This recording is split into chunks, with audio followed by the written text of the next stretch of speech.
Hello, and thank you everybody for joining us here at the Movement. We are the Movement, a motivational organization geared to educate minds, empower, nurture, and transform. We want to see you thrust into your purpose so that you can start living your best life and win. We want to see you win. So we're so excited that you decided to join us tonight. As we say so often, you could have gone anywhere else, but you're on here. You're on Zoom with us, and we're going to have a great discussion tonight. So we're happy to see you. I'm going to let Annette greet you for a minute before we get started. Hello, everybody. I'm so glad you came tonight. We are an organization that's about winning. We stress the point that we're not psychiatrists, but we're lifeologists. And we've lived and we share with y'all. So we're excited. Tonight is going to be, to me, life-changing. I know every week I'm excited, but I'm just excited, okay? So thank you so much again for coming and being with us and supporting us and opening up your heart and mind to receive what we have for you tonight. Thank you again. Okay.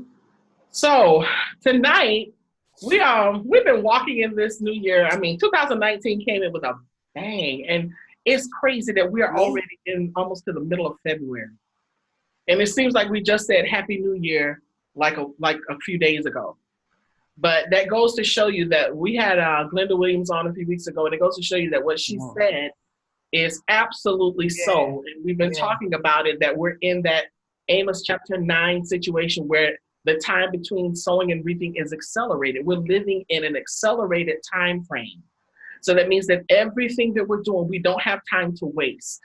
You have to be on the ball. You have to be on top of your game, because the time between the point that you sow that seed to the time that that thing comes to fruition has been shortened. We are in an accelerated life, in an accelerated time zone. So, and that tells me that everything that we've been dreaming about and talking about and praying about and wishing about is probably up on us. Because when you look at that passage, when I look at that passage, it said that the plowman will overtake the reaper and the one who sows the seed. That means by the time you sow the seed and you just stand there and yawn for a minute, it's time to sow again. That means that you're missing it. You're missing the mark, and you're getting tumbled over by the person who's coming in and pulling up the harvest. You're getting tumbled over by the plowman, which means that you're not moving fast enough. You're not exercising all of your gifts and exercising all of your information. That means that you're not maximizing the moment. You got to maximize the moment, because possibly you put a whole lot of stuff in the ground and it came up, but you didn't grab it. You didn't grab the harvest because you're yawning, you're sleeping. So we want to help you right now. This is a topic that we've been praying about these topics for a while. We came up with a bunch of topics for 2019. We wanted to come into the new year going straight into personal development, which last year was all about getting the mindset right, getting yourself ready for transformation. We knew that there was a shift coming. We know that we're existing in a time frame where a shift is right upon us in society. When we look at our country, even politically, just socially, everything, we're in a serious shift right now. Yeah. Things have changed. They are not the same as they used to be, which means that a lot of us are launching into stuff that we've never done before. We're doing things that we never thought we'd do. And why do you think it is that, even though for those of us who are up in age, we got, the gray hairs peeping out our front, why do you think it is that God gave you an idea at 50? That's because he's not done with you. Yes. You have not maximized everything that God put in you, Annette. Yes. Somebody was telling me just today that they logged onto one of the replays and they heard us talking about Colonel Sanders. And they were like, man, that's crazy how Colonel Sanders was 66. He was 66 when KFC became a franchise. He was 40 when he bought the restaurant. He was selling chicken on the side of the road in his 20s. So what makes you think that you're too young or you're too old? You're not. We look at this one man through every phase of life, his 20s into his 40s. Many of us would have stopped where we were in our 40s and think, oh, well, this is it. I'm going to go retire now. I done had a restaurant in my 40s. 66 years old, he went into the franchise that we all have had KFC on our table. So you're not too old. You're not too young. It's not too late. It's not too soon. Listen, the time is now. The time is now. Type that in. I want everybody participating tonight. Type in, the time is now. Because a lot of times we miss it. We think that we got to wait. We got to, I need to pray about it. How long are you going to pray? How long does it take you to pray, really? You know, sometimes we pray for stuff for 30 years. Hello? You ever been around the table with that uncle who don't know how to stop saying the grace? I mean, they be praying down the rafters and praying for the trees and the tulips, and everybody's stomach growling. Like, how long does it really take you to pray? So just type in the time is now. It is now. This is the season that we have to exercise everything and get out. Say, Brenda, this is that season. So tonight, I'm going to open up our discussion because oftentimes we find ourselves right here. We know that we're supposed to be doing something. We're in the middle of it because this is February. So already for those of us who came into the new year and said, child, I'm going to do this. I'm going to lose 50 pounds. I'm going to get my business started. I'm going to, we go, Amma. How many Ammas? I just decided I wasn't going to make any more resolutions than that. I know that's right. I say, I'm just going to do. Because we make New Year's resolutions and that's where it stays. It stays at at the end of December, coming into January, it stays right in that time frame. And then the first come in, we eat a bunch of barbecue, and then we slow getting back to work. And after that, we forget about the resolution until it's that time of the year next year. So I don't even make them anymore.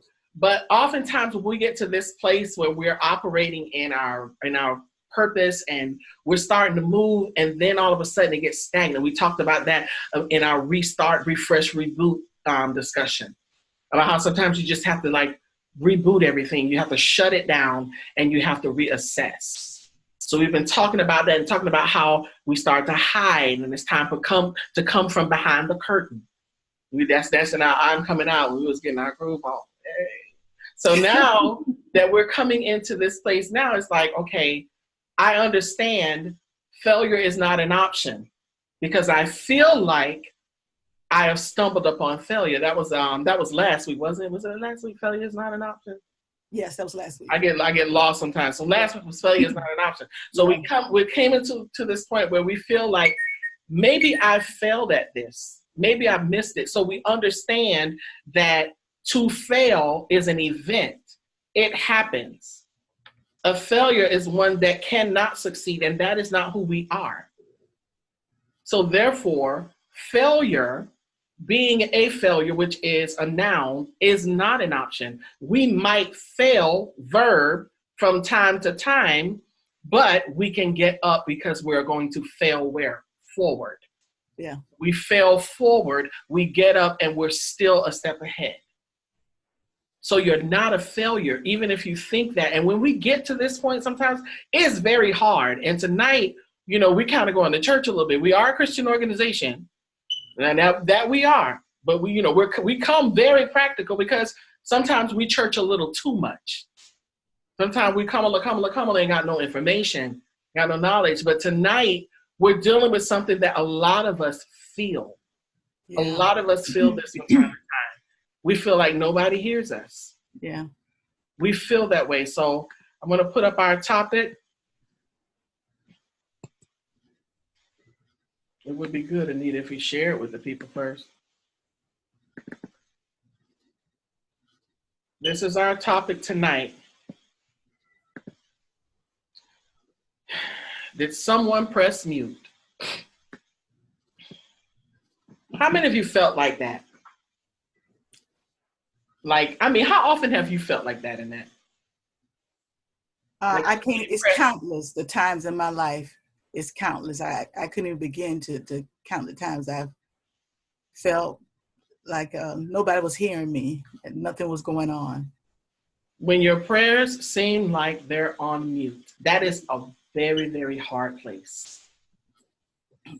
I've been here so many times because, it's easy to think that when you're in this place of, I call it a place of obscurity or a place of silence, it's easy to get discouraged.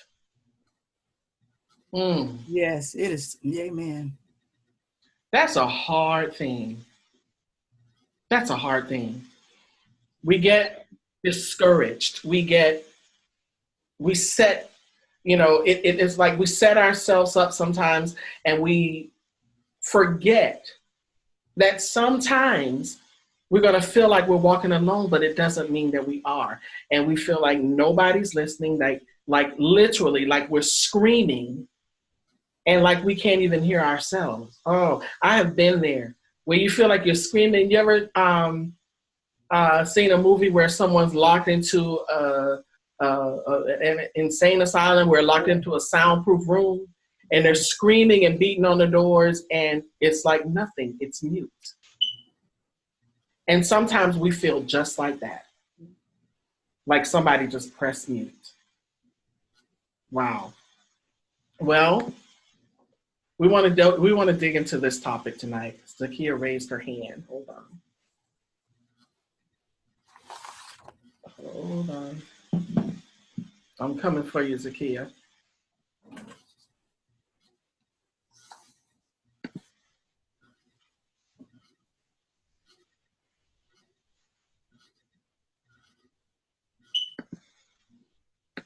Oh, did she raise her hand or was that a mistake? It seems like it may have been a mistake. Did you raise your hand, Zakia? If so, leave me a message and because I'm trying to unmute you and it's not unmuting, and I don't see that your hand is raised again. It looks like it's a mistake. Okay, so I'm going to go back to our. So when we look at this particular topic, the thing that we need to understand, and this is something that, you know, I do this all the time. I go into these discussions and I'm always going to be the one to I'm taking you to school. I go to school all the time. Yes. But mute is an adjective. When we look at this particular sentence, when you feel like your prayers are on mute, mute is an adjective. And we know that mute is describing a noun. It's a description. But when we look at, you know, the word prayer is a noun. Mute being an adjective, prayer being a noun. So when you feel like your prayer, the person of who you are, that personhood, that particular position of prayer is on mute, you feel cut off. Yeah. This is the absence of speech. You're not hearing anything. Nobody's talking. And for those of you who are like me, a lot of times I'm one who talks to myself, not only audibly, but I'll be talking to myself in my head and I'll be moving my head like I hear me. And the conversation, have you ever done that? I know it sounds crazy, but the conversation is going on up here and you're just going. I used to do that a lot when I was a little kid. Be talking about how I'm gonna run away. And just having this little mumble because I knew I couldn't say stuff out loud because I might get another whooping. But so I learned how to speak in my mind, and I'll be sitting there like, and I'll make my plan until I start hearing smelling the chicken. When I smell the chicken frying, and I say I'm gonna leave right after dinner. We don't get full first. Then after chicken fried and I eat, it's time for the $6 Million Man to come on and I'm gonna watch it. I'm gonna leave right after it go off. Then it's dark. I said I'm gonna climb out the window and I'm gonna get me a stick and put all my stuff in the thing and tie it on the stick and I'm gonna get me some sandwiches and I'm gonna jump out the window. Then I get sleepy and say I'm gonna leave first thing in the morning. By that time I ain't mad no more. So I've been there where I've had to have that moment in my head. I have this whole conversation in my head, all the stuff I just said. I'm having this conversation in my head. There's an absence of speech. But there's something about being, when you're talking about muting the noun. When the noun is muted, there's an expression there. It's felt or experienced, but not expressed verbally. Felt or experienced. Like I can feel it. I felt it and I heard it in my head. I heard the conversation going on. But then there are times that you don't even hear the conversation going on in your head, but you know something is happening. You just can't quite figure it out. You can't put your finger on it. Something is happening and I don't understand, God, but I need you here and I can't even trace you right now. Wow. I need you to intervene in this situation because I'm experiencing something that I don't quite understand. I don't get what's going on. And I know you told me to do this, but I'm hearing crickets. Oh, am I talking to somebody? I'm hearing crickets tonight. I'm hearing crickets, God. Nobody's coming. Nobody's showing up to my business. I don't see the people. I saw this big old vision. You showed me all this wonderful stuff. What is happening? Now, we talked about this a while back about some of the things that we need to do when we get to that place. We have to refresh, restart, reboot, because there's some things that might need to be revamped or redone. And then after you've done all of that, sometimes even you feel like you're in this mute place. Felt or experienced, but not expressed. Mute doesn't mean absence. Sometimes there's contribution, but it's just not audible. Wow. Wow. Now, just look at the word itself. Mute. You hear all of the other letters except the E, because the E is what? Silent. The E is silent. But does it have a function in that word? Absolutely. Oh, really, your hair is beautiful. The E is silent, but the word is functional. That means that it's not absent, it's there. There's a contribution, it's just not an audible contribution. The other thing is, like, when I look at words like dumb,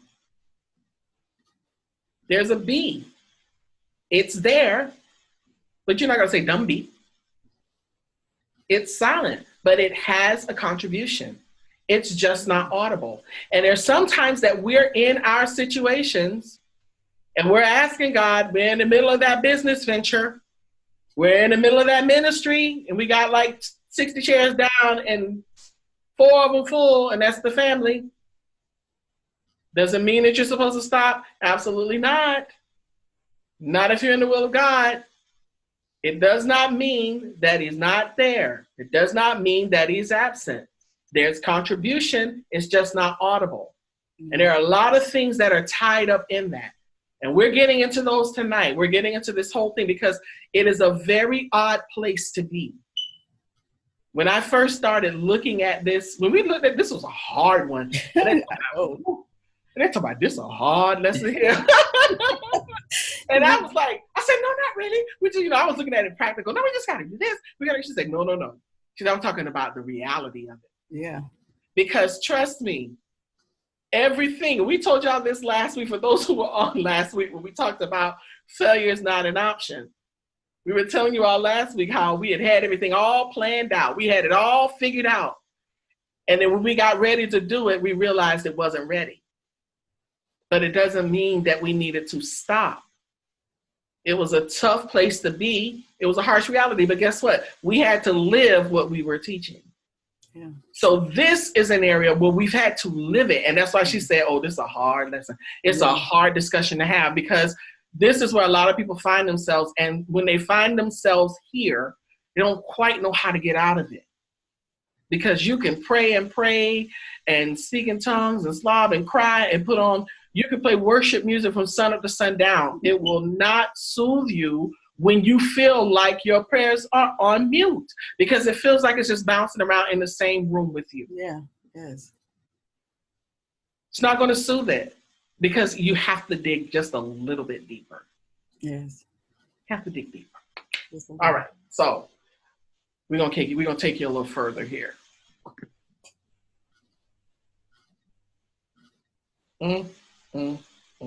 That silent place. Have you ever felt alone and abandoned? Have you ever felt like nobody hears you? Have you ever felt like he has forgotten you? Do you feel like you're all alone, even though there's thousands and thousands of people on this earth? When you don't know what to do, and you are in a dark place in a corner. But what you have to understand about this silent place, this place where you feel alone and abandoned, it's a place, it's a feeling, not a fact. It's a feeling, it's how you feeling, but it's not the fact. And Deuteronomy 31:6, the Bible says this: be strong and courageous. Do not be afraid or terrified because of them. For the Lord your God goes with you. He will never leave you nor forsake you. So even in that silent, in that dark place, when you think there's nobody, God's there. And it's a place that you really won't understand unless you've been there. Easy to say, oh, they need to get over that, or they need to get past that. But isn't that something? Yes, but there are times that it's not that easy. And there are times when people really want to get up. They want to come out of the dark place. They want, but what they have to understand, they've made it a fact. I made it a feeling when it actually is a fact. That's a place you don't have to stay. So when you're in that place, just remember, okay, God, this is just how I'm feeling for the moment. But the fact says that you'll never leave me. The fact says that you'll be with me even to the end of the earth. The fact said that I'm more than a conqueror. So when you separate your feeling from your facts, you'll be able to, I won't say you won't be in that dark place, but you know that's a temporary place. That's a temporary dwelling. That's not a place you go and move in, take your furniture with you. And, you don't take your furniture, you don't pack your clothes and take it to that place. But sometime in that place, it's not always a bad place. But when you feel like nobody's there, and I know how, even Nita, I know you felt like that in your life, that nobody heard you. Exactly. And especially God. Where are you? I mean, I don't know what to do. But when I was really thinking about this and really studying this, and I reflected on my own life and how I struggled in some areas of trying to get past that dark place, and when I really said, I said, God, I realize it's a feeling, it's not a fact. And so if we can get that in our spirit, and I know it's tough, and there's not a 1, 2, 3, 1, 2, 3, and ABC how to get out. But if you put it in your mind that it's temporary, I guarantee you, you'll get through it. I'm a living, breathing, walking testimony of coming out of a real dark place. So it can be done. So we're here today just to encourage you that you're not alone. We've been there. We've walked through that. We've suffered through that. We've cried through that. We almost walked away because of it. That feeling of abandonment is so isolating. It is. It's isolating because it takes you from a feeling of normalcy, and then you start feeling so abnormal and out of place because you lose your balance, lose your sense of reality, and when you start to lose those things, you start to lose hope. You start to feel helpless and hopeless because you feel alone and you feel abandoned. Especially when you reach out, there are times when you can't get nobody on the phone. Your prayer partner, you call your mom or whatever. There are times and you feel like, and then that's when you really get in the ball. That's when you roll into that ball. Ain't nobody love me, So I've been in that ball. I've been balled up in a corner, feeling abandoned, like you said, alone and nobody. You feel like ain't nobody love, ain't nobody. Well, people do love you, but sometimes these are places that you have to walk through. And when you come out, you appreciate where you've been. And then what happens, because we've been there, we can share. We can say, listen here. Because, when you're feeling like that, you feel like nobody else in the world but you. Ain't nobody else crying. Ain't nobody else hurting. Ain't nobody else somebody walked away from. But but that's a place that we walk through, and there's silence. And I read somewhere that said, "Can you hear silence?" Mm. And I was thinking about that. I was like, "Can I hear it? It's silent." So sort of like an oxymoron a little bit. I don't know, but I was thinking Wow. because you're actually not hearing anything, but are you really? Mm-hmm. You know. So sometimes your spirit man is talking. But I read that and I thought that was very interesting to even bring that point out. Even with you, Anita, I don't know. Have you ever? Yeah, you know what? There are times that when, because like we talked about this before, how when you're in, like these are the things that happen in that silent place. Mm-hmm. Because the silent place is, it is abandoned. You do feel alone. And then when you're there, it's like sometimes you do hear a lot of things that you possibly have ignored. Yeah.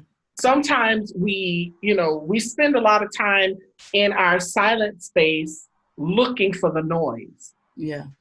because of the fact that we've been so wrapped up in whatever's going on. When we are in silence and we hear the stuff possibly that we're supposed to hear, we are afraid of that. We're afraid of hearing the truth. Yeah. Yeah. We're afraid of hearing exactly what God is trying to say, because perhaps we've been, so busy kind of putting stuff in that ain't supposed to be there, and making the conversation say what we wanted to say. How often have we been there? Yeah. Like I'm gonna make this say what I wanted to say. I'm gonna make this scripture say what I wanted to say. I'm gonna make this business say what I wanted to say. I'm gonna make this relationship say what I wanted to say, regardless of the fact that the signs are there for certain things. A lot of times, out of disobedience, we end up in a silent place, and then we want to blame everyone but ourselves. That's true. Because sometimes it's a disciplinary issue, and sometimes it's just a place where God is trying to get us so we can hear Him. Yeah. Because we can't hear Him, and we talked about this. This was one of our topics a while back. Sometimes we have to declutter and de-chatter. And perhaps there's so much chatter that's going on that you can't possibly really find your way out of that noise. And so God just has to silence everything. Yeah, you're right. It's there. I mean, being muted doesn't mean it's not playing. When you press mute on your computer, if you're playing something, or if you press mute on your TV, the people's mouths are still moving. Whatever's happening is still going on. It doesn't mean that it stops. It means that you stopped it so that you can hear everything else that's going on. Yeah, you're right. And you're sometimes right. That's exactly where we are. That's right. We're stopped in that moment so that we can hear everything else that's going on. And perhaps that's a place where we've been needing to be for a minute, but we fail to allow ourselves to go where we need to go as far as our position is concerned, because we're afraid. We're afraid of what the truth is. Yeah, you're right. Because in that silent time, you regurgitate a lot of times what have gone on in your life. You have time to sit back and think, I should have done this. Why did I do that? Why didn't I tell him? Why did I, So that time you regurgitate, you go back through what happened and trying to, say, well, I shouldn't have did that. But sometimes that's needed, like you said. It is. And next we have silence is golden. When golden is really something of value, and silence is the absence of sound. So it's a valuable time to be silent. I was thinking about the movie. When you go into the movie theater, when you're sitting in the movie theater, say you have noticed a sign flashing on the screen, say silence is golden. This is merely a polite way to warn you to turn off your cell phone and silence the chatter so that others around you can hear the show. And like Anita alluded to earlier, you want to cut the chatter, all the talking. Have you ever been a place where it's just like so, if you're in a big room, just so many people talking, just so many conversations. I mean, it's almost overwhelming. One day I don't know where I was sitting there and I was just watching everybody. It was just, everybody had all these conversations.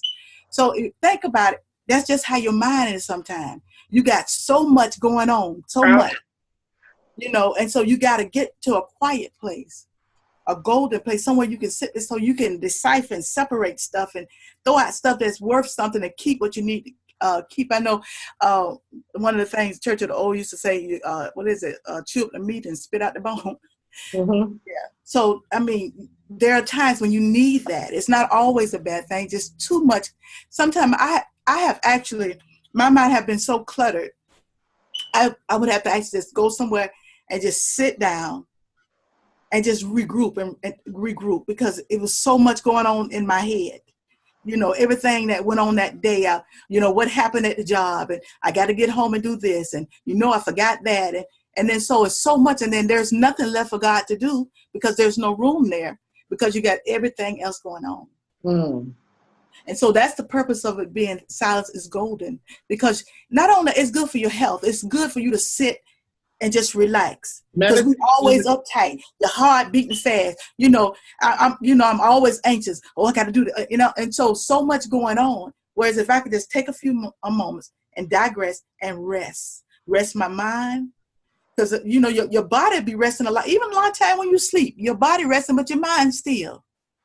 Mm-hmm. So silence is so important, I believe, for your health. I really believe that you can relax and step back, mm-hmm. and look at it and say, it wasn't that bad. Mm-hmm. Because something happened yesterday, and I got in the car, because I usually don't, when I'm at a store, you don't talk to me any kind of way. That don't happen. And for some reason, God wouldn't allow me to tell this man off. Oh, I want to tell him off so bad. You know what? I'm serious. But I feel you. Yeah, but I got in the car, and I said, you know what, God, I don't know where he's at, because he's normally not that way. I said, but I don't know. And I thought about it all the way to the job. I got a little ticked off, because I really want to tell him off. Mm-hmm. I want to go all the way back and say, look at here now. But that time, because I stepped away, I got in my car and I had time to think about it. Mm-hmm. And, God gave me a different perspective. Mm-hmm. I don't think that was at me. I just happened to be the one at the time. Mm-hmm. So sometimes if you could step back, even in your situation, even you driving your car, all the road rage, if you could, I'm not talking about literally, but if you could just step back from the situation, mm-hmm. and try to get a different perspective. Mm-hmm. And that's why the silent time is important. Mm-hmm. Because silent time give you a different way to look at it. Because when you all been out of shape, you see it one way. Mm-hmm. And he was getting ready to get the head. But I want to say, hold up. I don't know who you're talking about. I don't play, but I thought about it. I was so proud of myself, because the guy is really a nice guy, that I didn't click on him, because he did he came out his mouth wrong, and I just gave him the look. But I said, well, okay. And when I walked at the store, I said, thank you. So, but my point is, silence is not necessarily always sitting in you in a little closed up room. No, silence could be when you walk out the store and get in your car and sit down a moment and you have time to think. Mm-hmm. That's a form of silence. Mm. So silence is golden. It was for him yesterday. Oh yeah, I'm sure. Oh boy, okay. All right. In silence, we can hear more clearly, which is what I was just saying. Being quiet is a choice, not a permanent status. You listen more to others when you're quiet. When you're talking so much, you miss something. When you're quiet, sometimes if you listen to your children, I was listening to one of my grandkids, and she was just talking. I said, wow, because I took the time just to sit and listen to what she was saying. When you're quiet, you can pause and observe life. You can take a moment and ponder on life. Okay, God, where am I going? Where you taking me? You get to know yourself, because most of the time what people see usually is not who you are. Mm-hmm.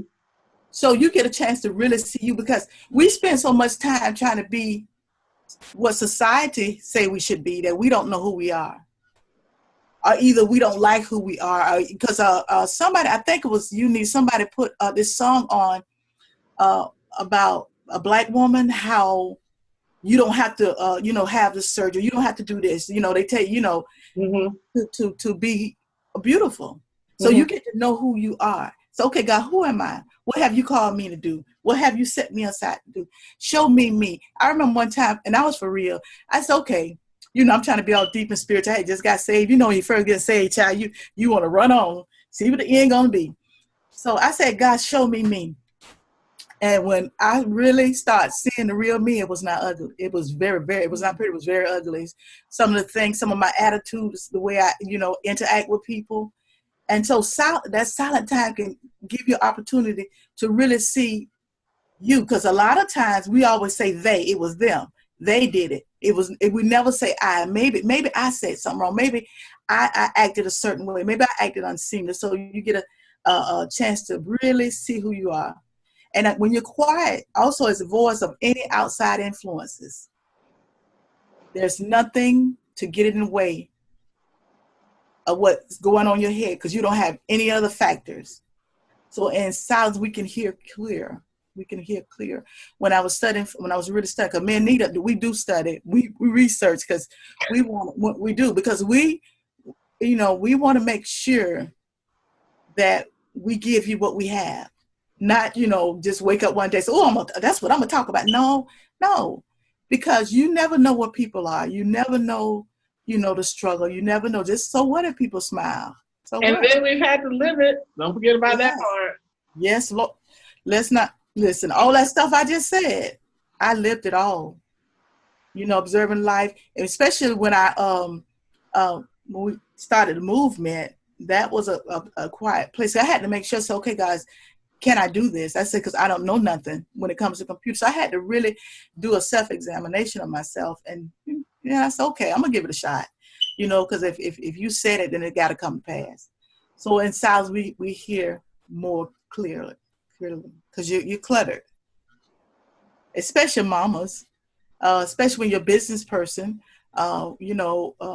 like Anita, but you got all these people pulling at you, constantly, your phone ring and do this. So at some point you have to steal away. It's you and God, and let him fill you back up, because sometimes your cup is running on empty and you need to be filled back up. And next is sometimes the answer is right in front of you.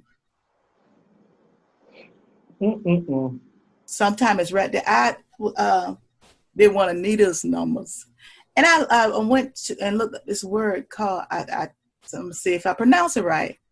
I think it's scutama. It's a mental blind spot. It's interruption of breaking your visual field. It partially diminish your eyesight. And there have been people who also have said that things disappear. So sometimes we can't see because we have some blind spots. We've had some interruption or some breaks. And so what you need is right there. But you can't see it because you got a defense up. It's right there. The answer was always there. And so because you have a partial diminished eyesight, and it's right there all the time. And but perhaps you had to get in a quiet place so the dust could settle. Yeah. So the chatter could settle.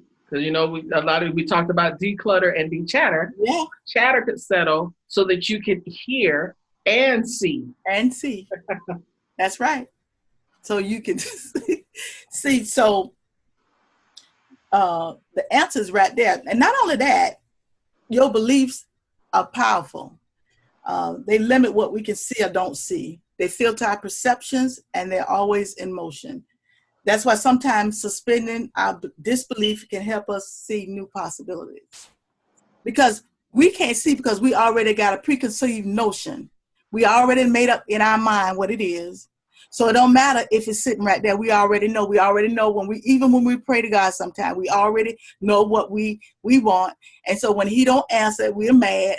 Well, I've been praying to God. No, because that's your preconceived notion of what you want. It's not what's for you. And so when you have those beliefs, when you have a certain belief system and you refuse to step outside of that belief system, then, you know, the answer you need is right there, but you cannot get past who you are. That's why you have to go and ask God to, you know what, God, give me an open mind. Let me be open-minded. Let me be able to see past my nose. Because we get so caught up in what we know. We get so caught up in the norm. We scared to step outside the box because, you know, well, nobody else did it. Well, maybe you need a box, your own box, and step outside your own box and do something. So we cannot see what's there because we already in our mind. So it don't matter what nobody say. Because like it's a lot of people, once they make up their mind, I don't care what you say, you can't change it. Mm-hmm. You can tell them and you know you're right, but they already made up in their mind that they're right. Mm-hmm. So once you get that preconceived notion, and the answer's right there, you're gonna miss it. You're gonna miss it every time. I'm not saying to walk away from what you believe. What I'm saying is open up your mind to be able to see something other than the way you see it. Because you don't have all the answers. Because if you did, you wouldn't need to be on here. And God knows I wouldn't be here if I had all the answers. So somebody had to show me some things. Somebody had to show me how to do different things with this computer. When I say what is computers for dummies? Okay, write a book for me. So when I came up with, I mean, but you know what though? I said, okay, I can't do it, but I'm willing to at least see. At least let me see. And if I decide I can't do it, then I can't do it.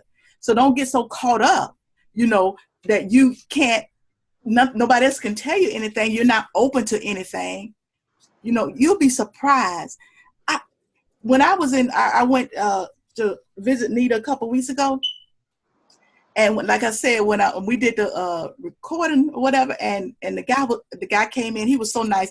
And of course I was all nervous, shaking and stuff. So I said, oh Lord. But you know what? Even though I was nervous, I said, but you know what? I'm going to do this.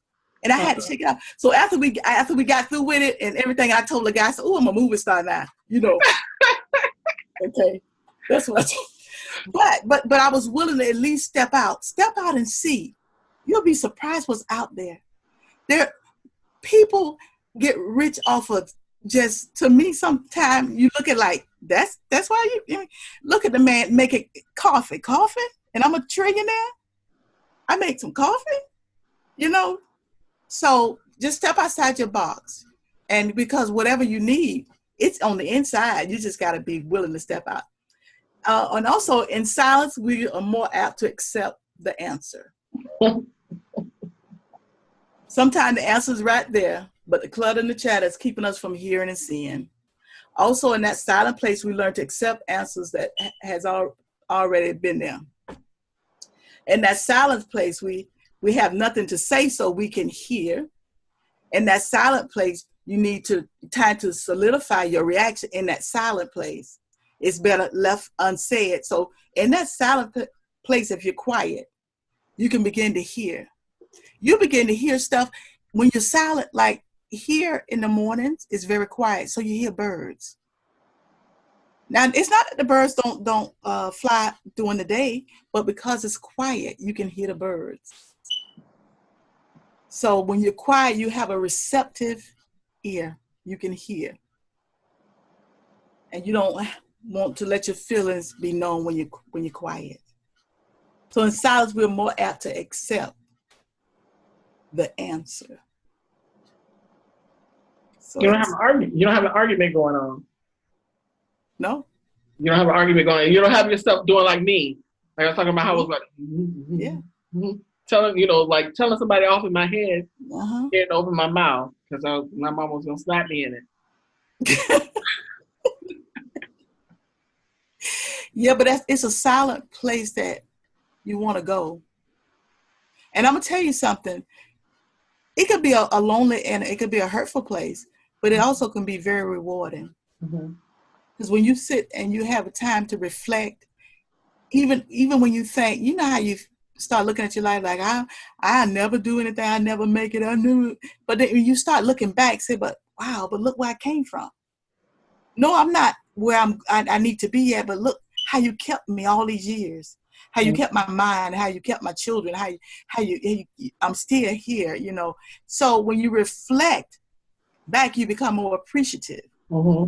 Because we spend a lot of time talking about what we don't have. And this silent time will give you an opportunity to look and see what you do have. And reflect on it and be appreciative of where you came from. Because all of us got stories. And there are people on here that if they told their story, we would be in awe how they survived. There are people whose doctor said, hey, come on. Y'all come say your goodbyes. This is it. But then you can look back and say, but you know, the doctor said no, but God, you said yes. So in that silent place is that place that we can hear God for our lives. Wow. Now, coming out of this whole thing, when we look at it, because looking at our topic, did someone press mute? When it seems like your prayers are on mute, you know, we've been discussing how it is when you're there and what it means to be mute. Doesn't mean that, you know, a lot of times we're thinking that, you know, we look at things so literal, but sometimes it's silence that is brought upon us because we needed a moment of silence. Sometimes it's silence out of discipline. We've been in a place of disobedience, and, you know, there's some things that God's trying to get us to just really deal with and peel off of your life and get to a place of obedience so that you can operate fully. And a lot of times when we get there, we end up right here because, you know, like kids are so funny. And I remember back in my day, you could not ask this question because it was like when your mama said something, it just meant that. And there was, I don't know what happened in those days. They don't exist anymore. But we find ourselves right here with that, why? But why? I tell you, I answer more whys now than I can even imagine ever being answered for me. Because my mama would cold slap you for asking her why. God rest her soul. But I find myself answering that why all the time. But why? Because I said so. Well, here's the thing. When we look at it, we have to, you know, I looked at this and I'm like, why does it feel this way? Why the silence? Why is it that we have to go through this or try to understand? And, you know, and when God says that your ways are not his ways, he means just that. He means that. And it's like, we often, you know, we want him to operate like we would, or like we think we would. We think we got it figured out. And we want things to be just so cut and dry, so practical, but our ways, we can't even think on his level. We can't even begin to put ourselves in that position. But when I look at this, I'm like, why is it though? Why the silence? There's a great mystery in this experience. When we experience the silence, that's, oh my God, let me tell you. And I don't even try to be one who say, you know what, I'm going to try to understand everything. I've had my day with that. I've lived this thing. I've lived that position where I tried to figure everything out, and I go through and I try to pick it apart and I try to analyze it, because I am a person who uses both sides of the brain. I have the creative and I have the logic. And that's a bad mix sometimes, because sometimes you will analyze your way out of stuff because you use both sides. Now, I used to tell myself I was more creative than I was analytical, but then the older I got, I learned to embrace both sides. So I'm that person, and I've come to the conclusion in my life that I'm going to stop trying to figure God out. I used to try to figure God out all the time. I'm going to stop trying to figure God out, and I'm going to figure out why I'm here and what do I need to do differently. Because there are clues in the experience that you're going through. It's all up in there. There are clues there. Oh goodness, I didn't mean to go there because that's coming up. There are clues there. We find ourselves here. Like, look at this. I'm going to read something to you because there's some phrases that I found that really explain a lot of what we deal with. Why is it that absence makes the heart grow fonder, but familiarity breeds contempt? Why is water so much more refreshing when we're really thirsty? Never mention water till your well run dry. Why am I almost never satisfied with what I have, but Oh, always longing for more? Why can the thought of being denied a desire for marriage or children or freedom or some other dream create us, create in us a desperation we previously didn't have? Why is the pursuit of earthly achievement often more enjoyable than the achievement itself? And why do deprivation, adversity, scarcity, and suffering often produce the best character qualities in us, while prosperity, ease, and abundances often produce the worst? Now, this is one that, and I had, myself, and I'm going to tell you a lie. I'm not one who sit around and say, just give me a little old this and a little old that, and I'll be happy. No, I desire more. I've always desired more. I've always desired to have, but I want to have what God wants me to have. And I got into, when I got into this place now, of course, we've been talking about this for the past year, about getting to that place where we can thrust into our purpose and live our best life. yeah. Because so often we don't. There's so much potential that goes to the graveyard, and we don't get into our purpose. We go through the motions, but we don't get into our purpose. But when we actually look at that vision and we start to envision, we start to imagine what we've already seen, and then we start to paint the canvas for the vision that's been given us. That vision that we saw it's incredible. It's big. It's wonderful. And I believe that when I see that, that's not no little old shack in the corner. No, the vision that God gave me is not that. So when I'm not seeing that manifest in front of me, what is it that I'm not doing? Where am I missing it? So instead of me getting to the point that I'm, seeking after something just to have it, but I'm seeking after because I know that's what God said I'm supposed to have, I have to examine me. And perhaps in the silence, is where God can get our attention and say, listen, you're not hearing me. You're not getting it. You're not seeing the big picture here. Yeah. You're operating in flesh, but you're not going about this thing the right way. And we hit that wall. Remember, we talked about that wall, breaking the barriers. We hit that wall and we want to come in like a wrecking ball. We want to come in like a wrecking ball and hit that wall. We talked about that wall, I think it was 3 weeks ago. But we come to that wall and, a lot of times we don't know what to do when we get there because we have not examined. Because when you reach a brick wall in the middle of your movement, it's not a soft stop. That's an abrupt moment. Yes. And bricks hurt.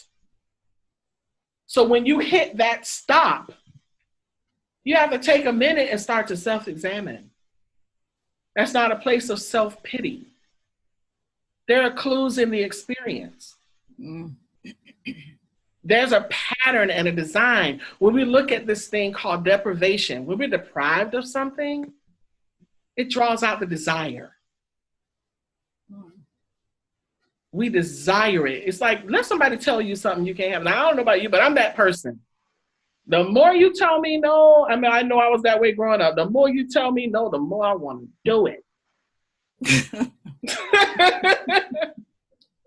And I'm that way now. Don't tell me I can't do something because I'm a woman, because I'm going to prove you wrong.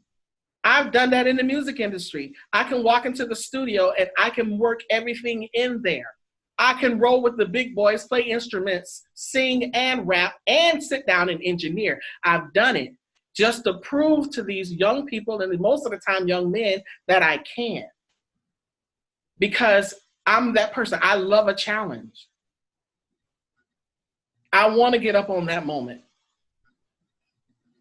So it draws out the desire. When you can't get to something, it's like, why the silence? Why am I being deprived? Why am I being deprived? No, I'm trying to wake you up. It's time to wake up. Type that in. I've been slow on the type ins tonight. Type it in. Type in wake up.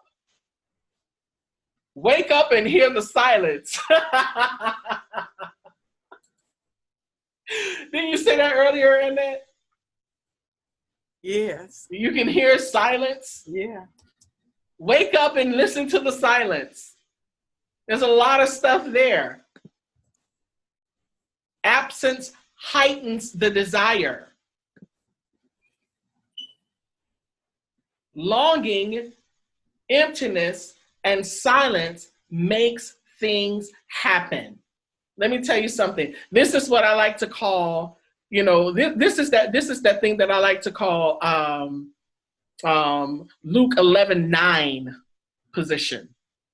Because when we get to this place, longing makes us ask. When I long for something, it makes me ask for it. Emptiness makes us seek. But when you walk into a silent room, when you walk into a dark, silent room, are you just going to walk in there like, oh, ba-doo? No. You're going to walk in and you're going to knock. Hello? Anybody in here? Hello? Silence makes us knock. Longing, emptiness, and silence makes things happen. And when we look at the fact that we are in a silent moment, it's not that God is not there. God's silence, it is how it feels, but it's not how it is. Because the answers are in the silence.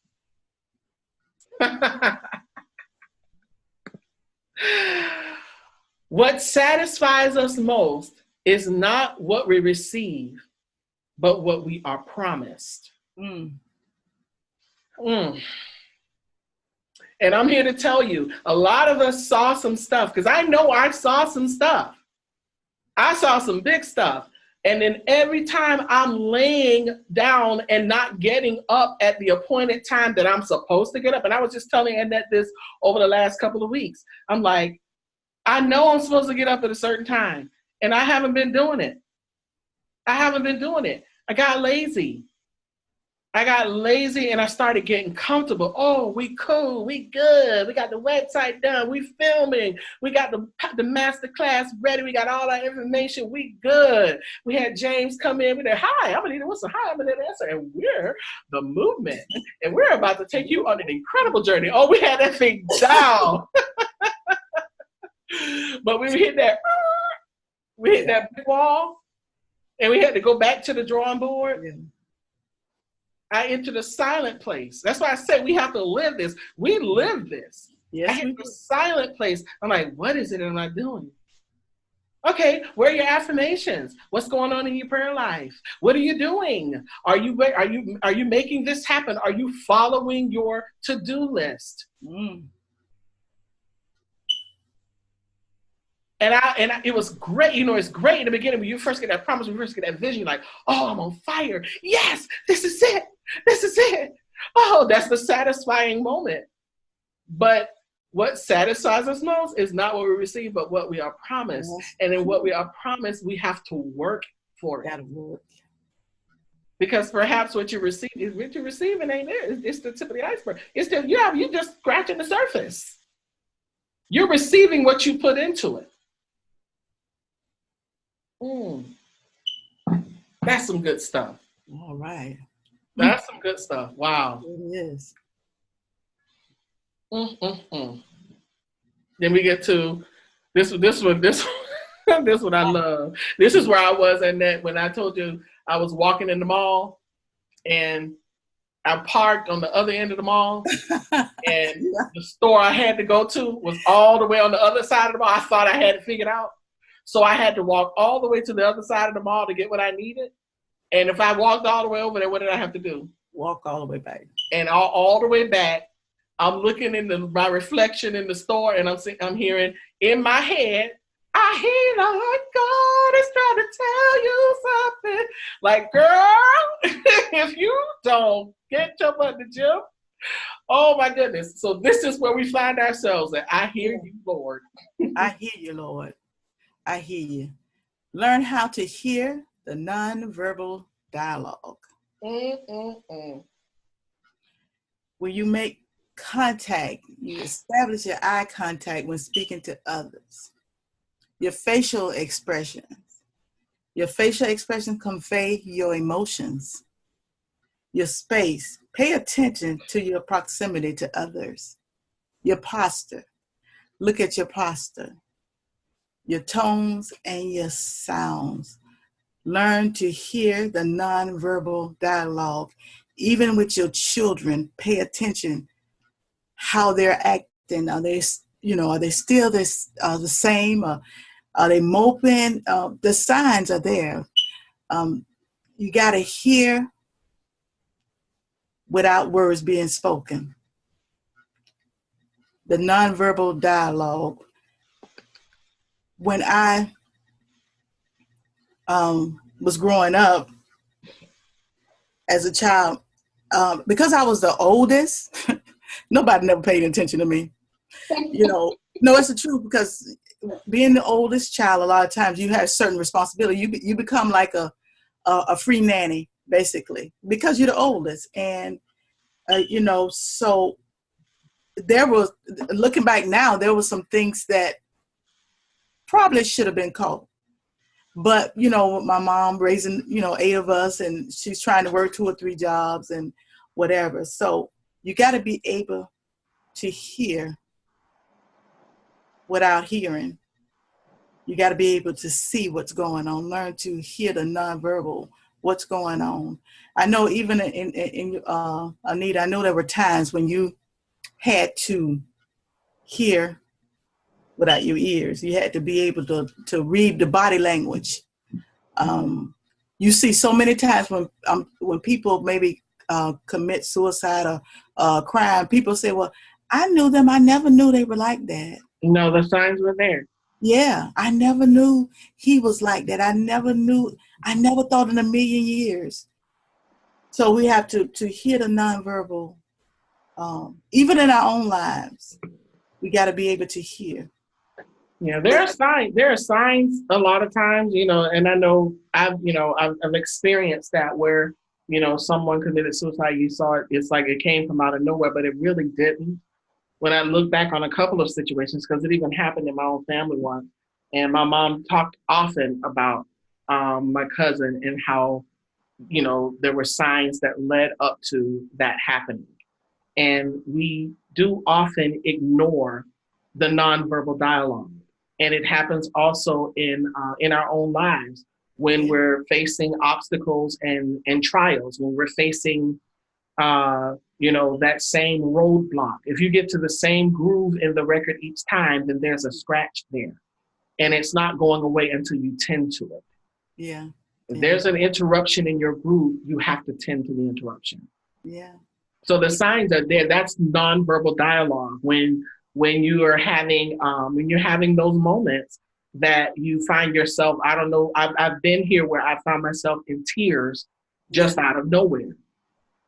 Or I found myself, I break out in the middle of the day that I feel that weird feeling on my skin and I just want to pray. And I'm seeking, I'm searching for somebody. I'm getting on the phone, I'm calling somebody. I don't know why I'm feeling the way I'm feeling. I'm feeling this anxiety. I used to call Brenda like that all the time.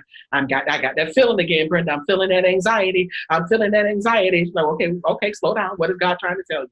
Yeah. She's like, well, you just need to pray when you don't know. And so often we that's why I said we were going to take you all into this tonight.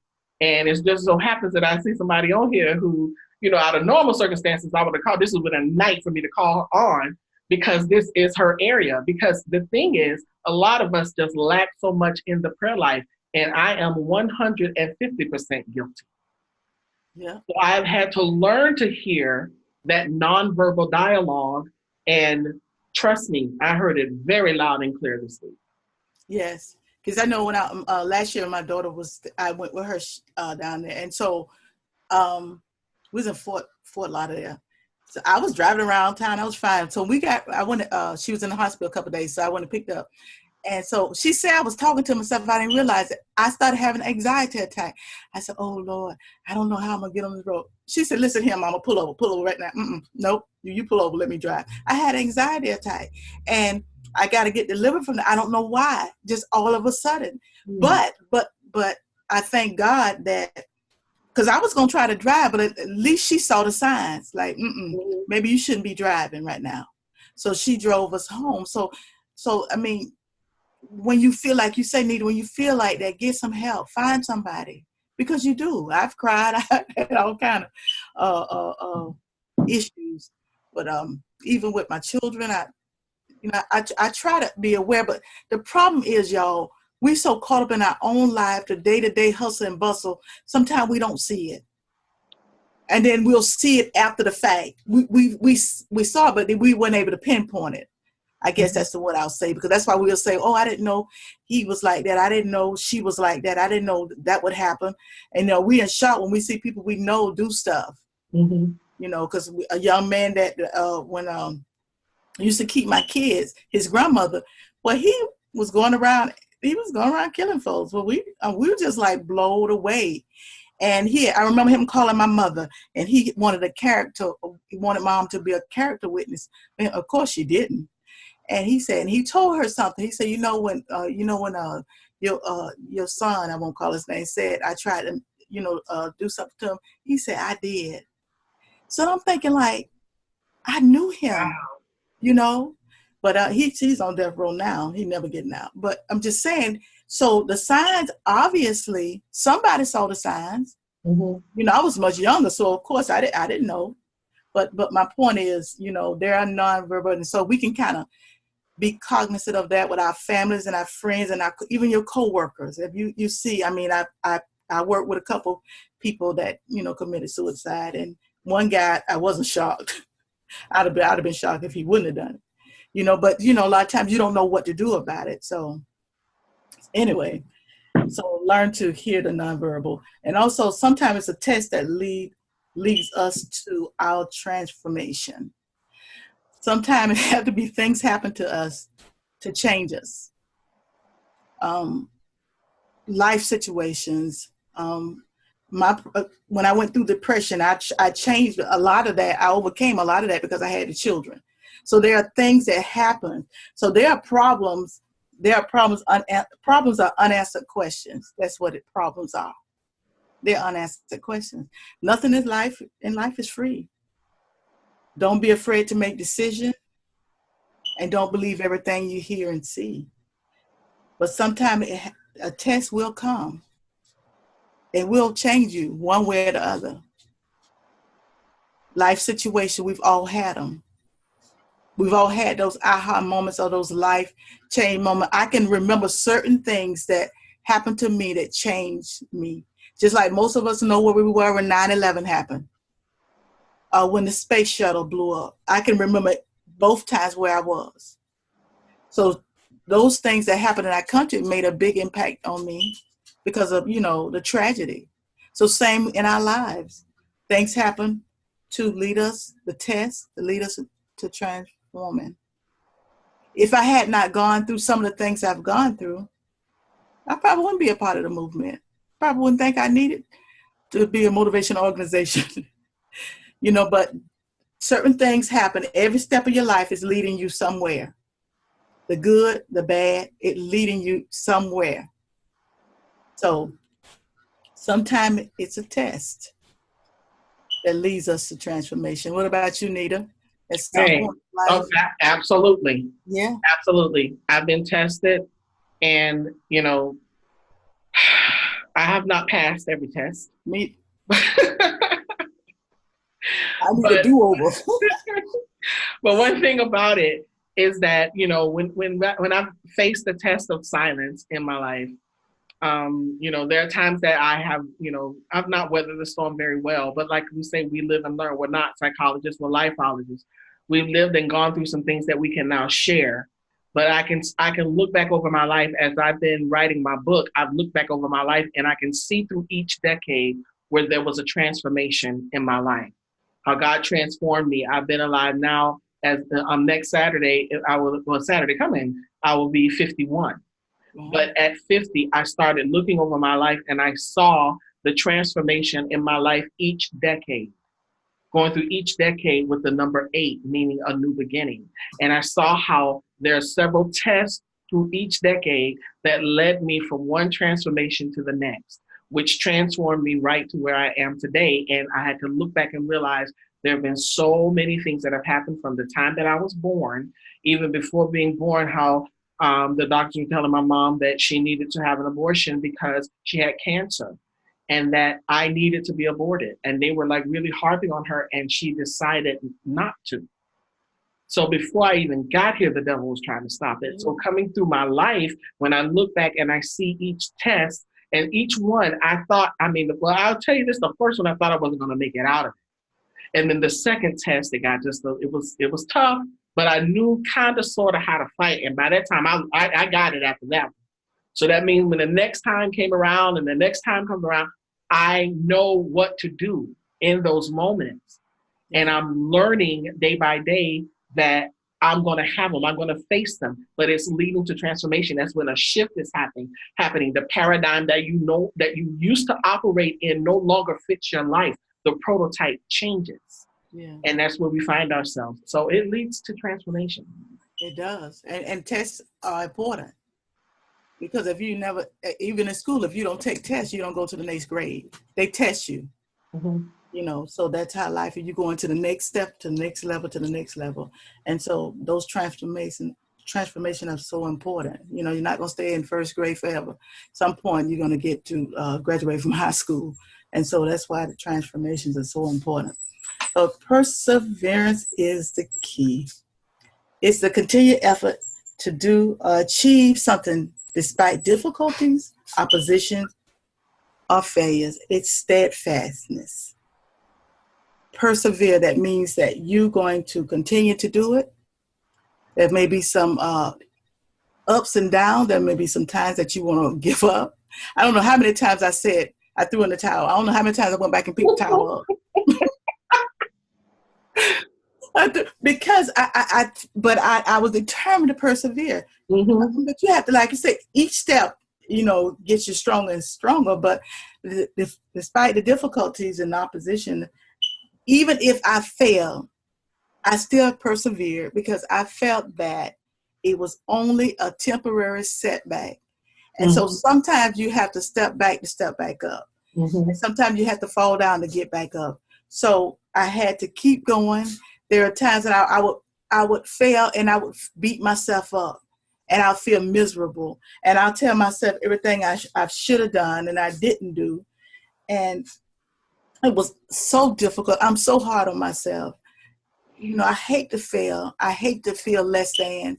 I hate not to, you know, if I'm doing something, not to do my best. Even when I do my best and I know I've done my best and I feel I have to really go, I have to do that one of your numbers, and I have to tell myself off, you know, like, you know, next time you better not do that, you know, because first of all, I don't want to disappoint myself, and I surely don't want to disappoint Anita, and I don't want to disappoint God.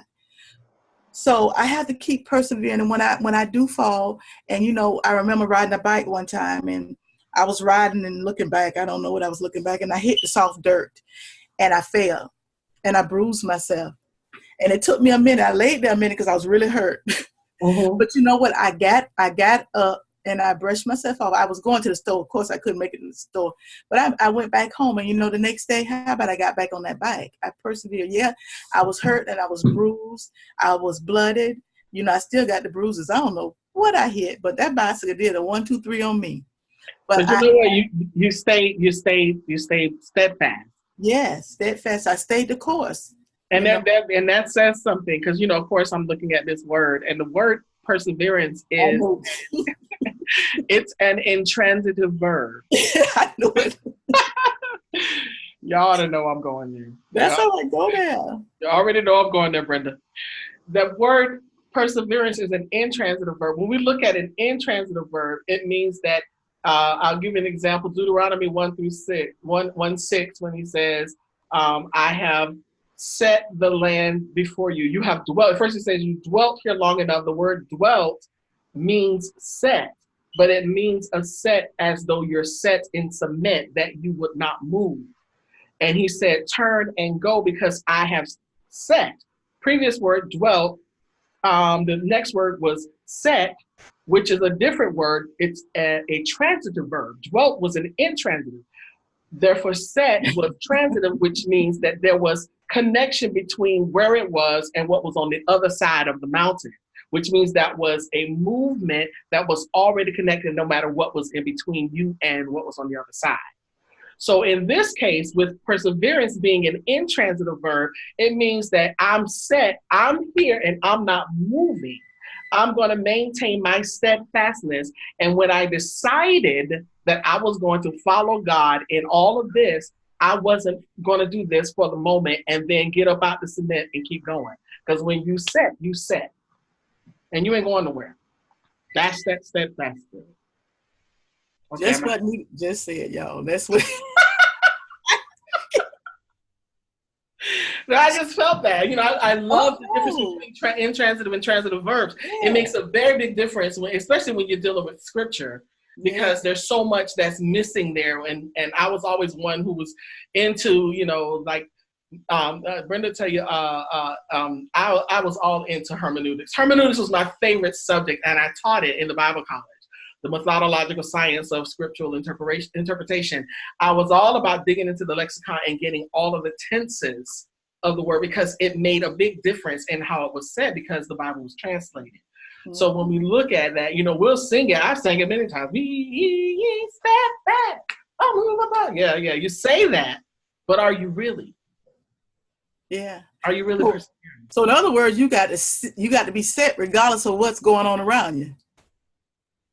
So it's silence. You're in silence. Yes. It's a silent place. Remember, mute is a word, but the E on the end is silent, but it has a meaning. It has a meaning. There's a verbal position for the E that's on the end of the word. Oh. It's present, just not verbally expressed. Just like God. He's there, but he's answering you in the silence. He answers you. So you said, you persevere, you said. So I'm set and I'm waiting in silence, waiting to hear what he has to say. Mm-hmm. Okay, so I'm saying, all right. I kind of like that. All right. Sometimes your silence is the greatest thing you can say. Hirsch. Sometimes we talk too much. Yeah, we talk too much. Yes. So when you build in silence, they don't know what to attack. Let me say that again. When you build it in silence, they don't know what to attack. The wisdom of silence is learning to talk less and say more. Yeah. Sometimes your silence is the greatest thing you can say. Work hard in silence and let success make the noise. Wow. Silence is the food that nourishes your wisdom. So sometimes it's good just to be quiet. Because it's not always a negative thing. Yeah, it's not, because you work hard in silence and watch your success make the noise for you. Watch the success say, look what she done. Watch your success say, look, like she's more than an overcomer. Your success will speak for you. So regardless of what you're going through, be quiet. Your success will speak for you.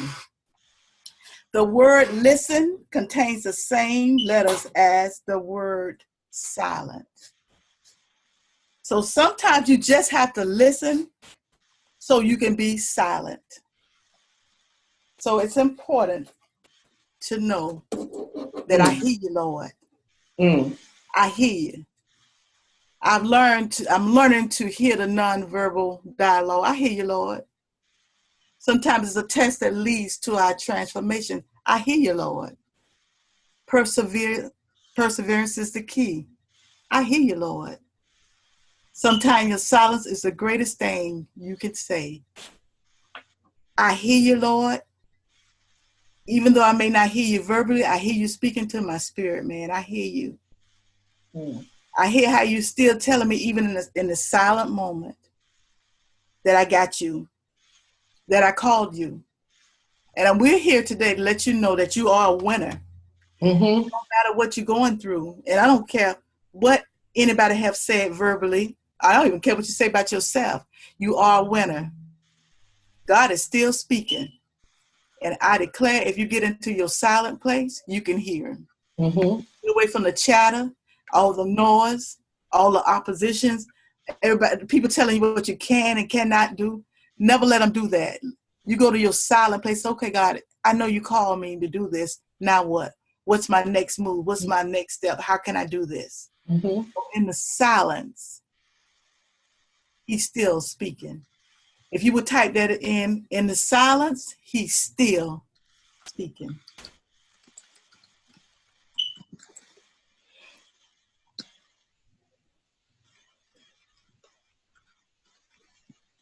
And you know, I was silent in that moment. I wasn't silent because I wanted to be. I was silent because I was trying to figure out how to spell speaking.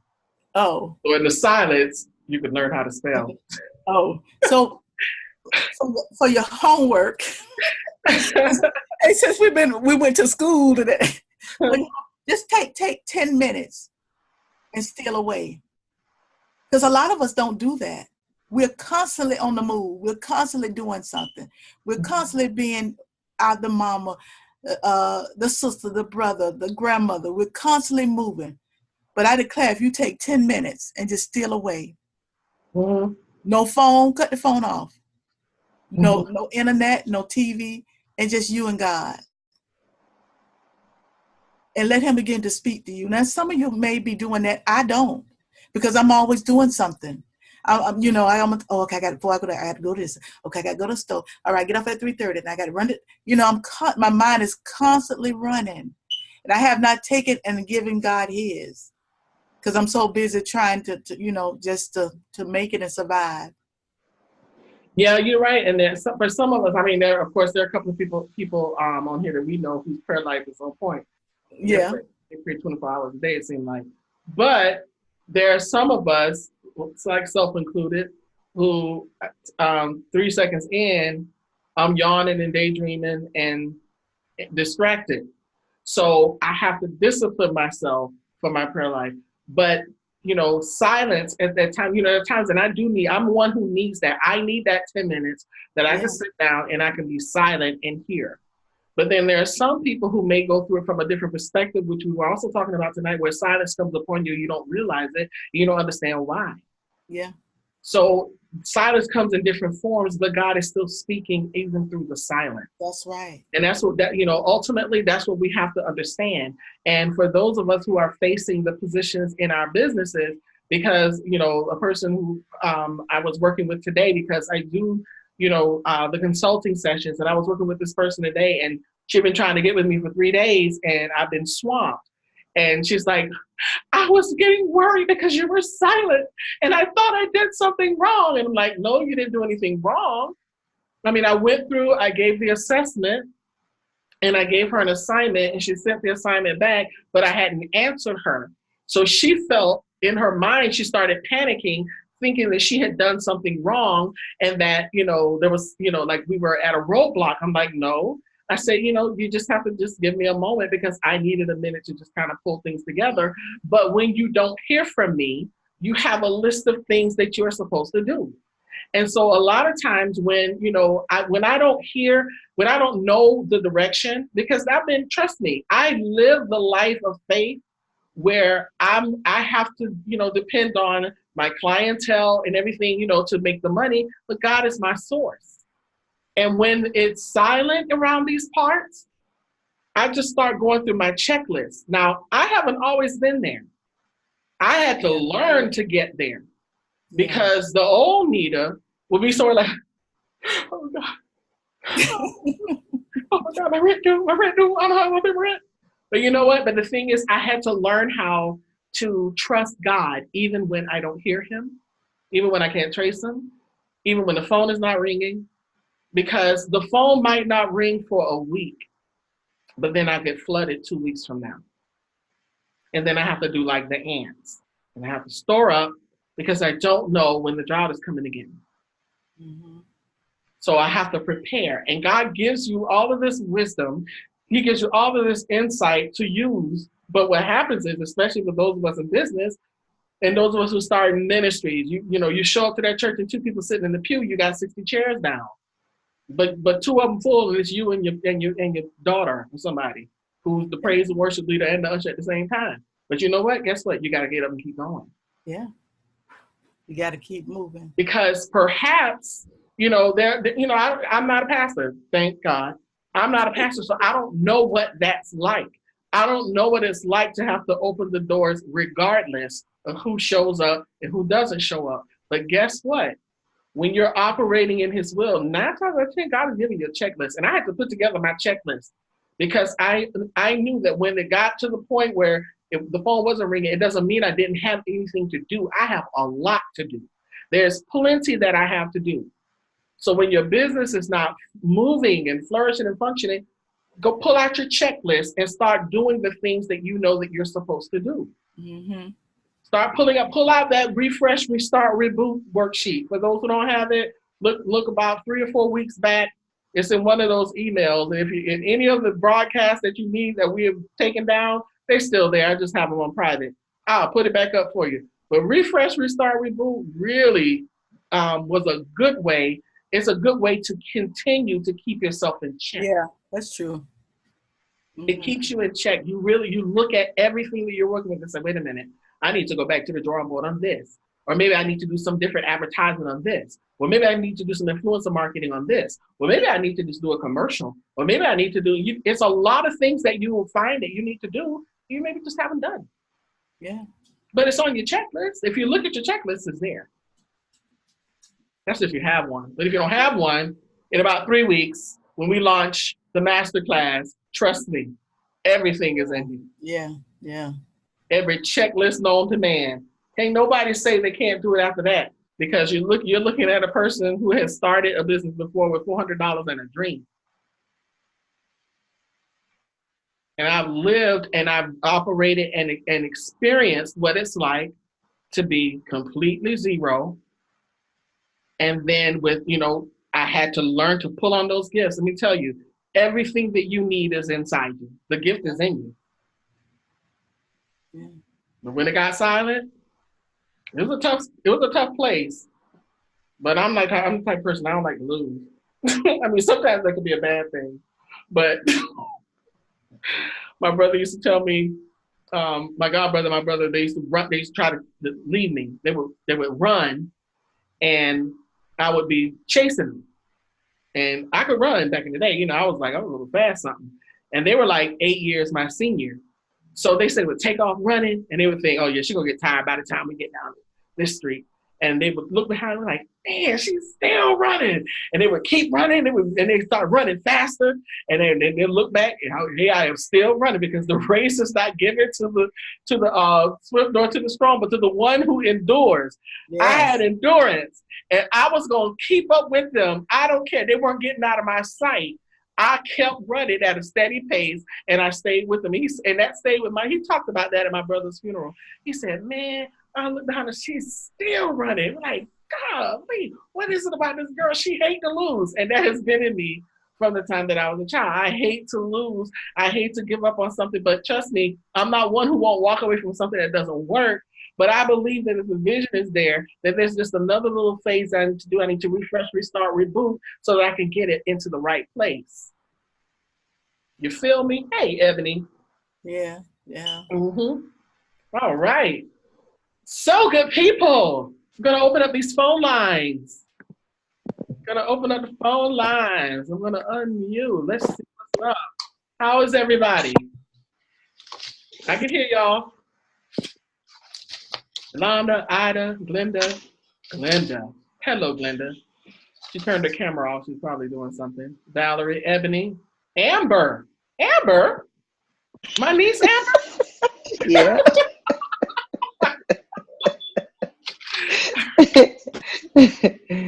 Wow, that just got my little heart going pitter-patter. Hi, Glenda. Oh, she must be on a call. No. Oh, I thought you were on a call. How are you? Silent. I'm being You're silent. All right, I like that. I have nothing to say today. I'm just listening and taking it all in. Congratulations. Hey, Chase. We'll talk about it later, but congratulations. Oh, Wow. So, who can relate? Who can relate to the to tonight's discussion? Phil and Brenda, Phil and Ida. I see you raise your hand. yeah, yeah. Yolanda. Amber. Oh my God, Amber. She's a grown woman. Wow. So I'm gonna stop the recording so we can talk. Oh, good. Thank you.